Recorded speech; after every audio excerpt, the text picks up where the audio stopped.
Venezuelan President Hugo Chávez dies. What does it mean for Latin America and the world? I'm Marcus Mabry for the New York Times. Shannon O'Neill is a senior fellow at the Council on Foreign Relations focused on Latin America. She joins me now. Thanks for being here. Happy to be here. Okay, so this is big news. We've been waiting for it for a while. It has finally come to pass. What does it mean, the death of Hugo Chávez, for Venezuela and for Latin America?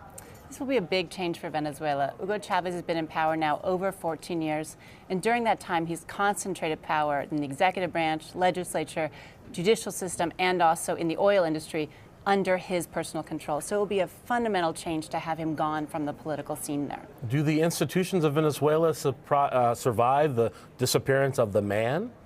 Well, he has systematically undermined many of these institutions. So the real question is, when who comes in next, will they try to rebuild these institutions, make them strong and autonomous again, or will they try to continue a much more personal style of rule, a personalistic type of rule, as he's done over so many years? His chosen successor, a seeming heir apparent, the vice president, the Obama administration had reached out to him, hoping he'd be a moderating influence in a post-Chavez Venezuela. But when he came out today and had these pronouncements accusing the United States of seeding the cancer that took the life of Hugo Chavez eventually, was that a bad sign that he's not actually a hope for change in Venezuela?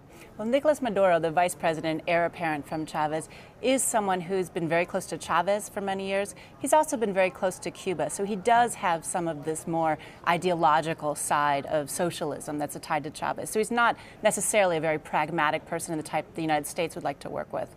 But you saw today in his speech, he came out and really accused the United States, one, of spying, but also perhaps of causing Chavez's cancer. And so that, to me, says that he is quite worried about maintaining a political base, bringing together the factions within his party.